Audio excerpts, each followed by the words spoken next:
Earl Austin Jr. If you're in high school and can dribble a basketball up the floor and maybe hit a three-pointer or dunk it or play some defense, Earl Austin will know just about everything about you. Earl is the go-to guy for the media and many coaches about who can play and who can't. He's the encyclopedia on every boy and girl within 60 miles of St. Louis. Earl is a longtime sports editor of the St. Louis American, regarded as the best African-American newspaper in the country. He's an historian who has published books and produced DVDs on St. Louis basketball history. He's the ambassador for the sport in the entire area. Earl played collegiate basketball at Lindenwood University and is that school's all-time leading scorer. He's second all-time rebounder. His expertise has filled the airwaves, too. This coming season will be his 25th as the analyst on St. Louis University Billiken radio broadcasts with Bob Ramsey. Earl was inducted into the Lindenwood Athletic Hall of Fame in 2007, and in 2014, the ultimate honor, they retired his uniform number 41. He is Mr. Basketball in St. Louis, and we're honored to add his name to the St. Louis Sports Hall of Fame. Earl Austin Jr. Earl, it is my honor to be able to interview you up here on stage. Welcome to the St. Louis Sports Hall of Fame. Let me first ask you, though, because basketball, definitely not the only sport that you covered or paid attention to. In fact, you told me that you saw Andy Van Slyke play in high school. Give me a little breakdown of Andy Van Slyke, please. I saw Andy. I was one of the first articles I've been writing. I mean, I've been a professional sports writer for 33 years, but one of the first articles I wrote was for my student. I was a sophomore at Liverpool High School in Syracuse, New York. And one of my assignments, Liverpool High School had a really good baseball team, and we had to play New Hartford High School. And they had this young man who was a big deal in central New York, Andy Van Slyke. But not only was baseball, he was football, basketball. But he had just got drafted by the Cardinals. And so everybody in central New York was like, ooh, St. Louis Cardinals, first round pick. So I got a chance to see Andy, and Liverpool won the game, but Andy was 4 for 4, and he had all 4 hits off of our stud left-handed pitcher. His name was Frank Vignon, was a really good pitcher, but Andy showed out that game. So it was weird. So I think I covered Andy, and then years later, I get a chance to cover his sons at John Burroughs, who were all great athletes and played collegiate and professional sports as well. And give me the Earl Austin Jr. report on Tony Van Zant, please. Frank covered it. I lived in Florida, and I went to McClure North, but I lived about 5 minutes from Hazelwood Central, so it was just a little short drive to go see number 5 do his thing every Saturday afternoon, and he was one of the most amazing football players, athletes you've ever seen. Like Frank said, he was big, his speed was unbelievable, he had moves, and he just got his number retired from Hazelwood Central just this Saturday, and he was just it's amazing. Like I say, he didn't get a chance to show what he can do at the collegiate and professional level, but the greatness is still frozen in time. If you look at those old tapes, he was special. I was still in college, so I didn't get a chance to cover him, but when a special talent is only 5 minutes from where you live, you make sure you got down there as much as you can, and I sure did. You know who else was a great player? Earl Austin Jr. So all-time leading scorer and all-time rebounder at Lindenwood at the time of your graduation. You better be good, and you better bring it when you're related to Wes Unseld, right? What kind of an influence did he have? Well, as a basketball player, Uncle Wes really was my number one influence. As you see, I wore his number 41. I learned how to play basketball from him. I went to his camps when I was younger, and I learned how to work hard. See, I wasn't one of those that was a high school All-American or one of these grade school phenoms. I actually got cut from my high school freshman team in Liverpool. There were 2 freshman teams. I got cut from both of them. Sophomore year, I went back out for the JV team. I got cut from that team. Luckily, we moved from Syracuse. I said, okay, I'm going to try to go out. I went to McClure North High School. I'm going to try to go out for the team. If I don't make the team this year, I'm just going to quit playing. Well, I made the team. I made the team, but didn't play. I was one of those called a 30-30 guy. You were either in the game where you're up 30 or down 30. That's the only time you got in the game.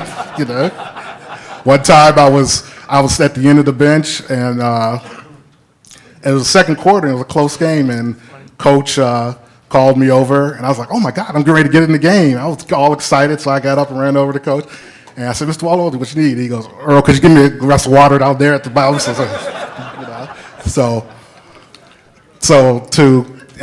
So I did. I finally got to play my senior year, did okay, and then went over to Lindenwood University, and as you saw, they retired my number and had the record. So that 5 years, I learned a lot about myself in terms of the work ethic and what you needed to do. And I have my parents, Earl Sr. and Sandra, who are no longer here, but they're the ones that taught me not to give up. If it's something you love, you keep at it, work hard, and see it through. And I give them the credit. My father was my first coach in grade school, so that's how that all turned out. And you made it your living and your passion to document this city as a great basketball town and follow some of the greatest players to come out of this city.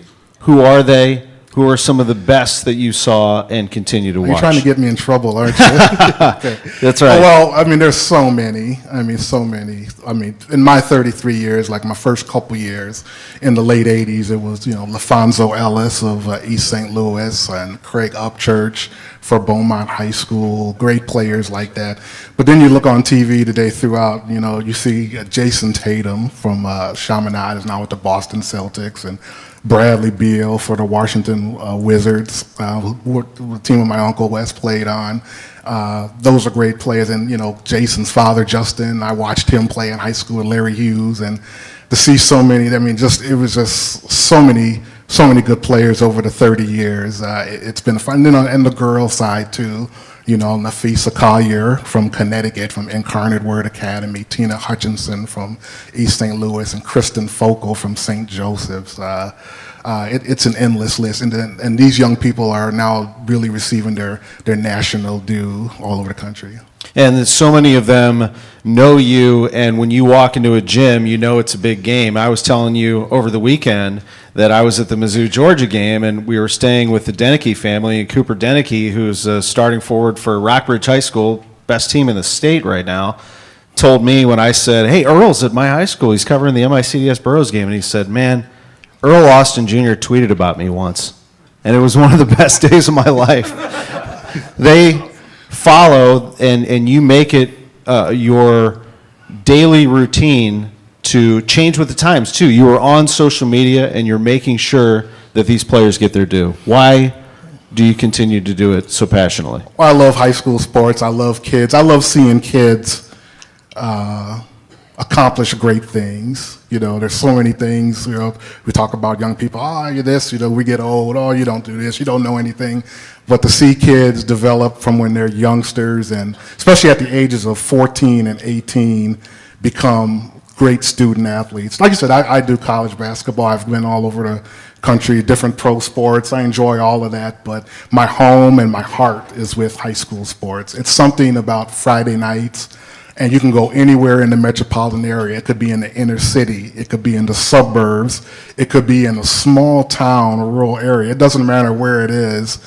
It's a party, and the community is involved, and you see everybody, whether it's two big, small communities together.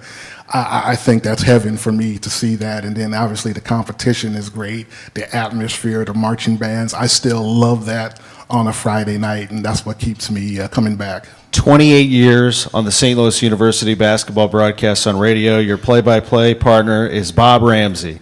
Tell me about your relationship with Rammer and how much fun the two of you have had through the years. It's been unbelievable. Well, we say we've been together longer than a lot of married couples now, 28 years.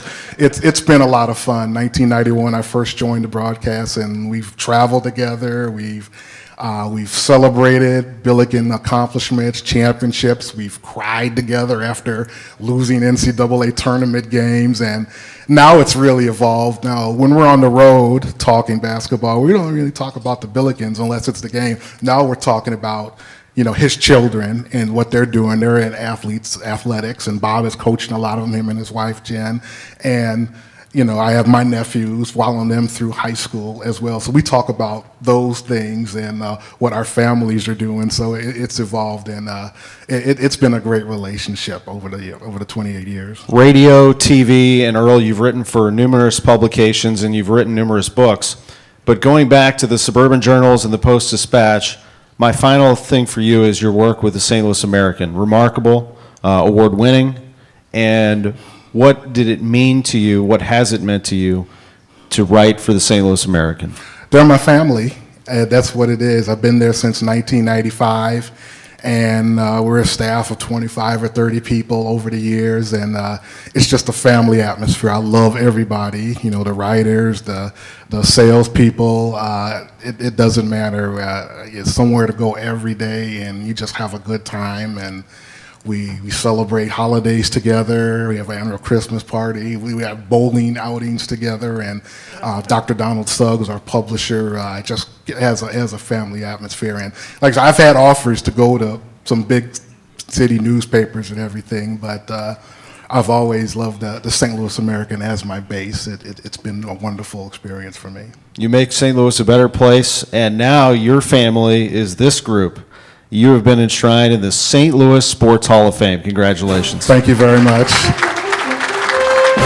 One more thing. Can I wave to my wife, Judy? She's over there taping me. I just wanted to acknowledge her. She's been a big part of it here. Is that going up on Twitter? I don't know what it is. I think so. Thank you, Earl Tom. Austin Jr.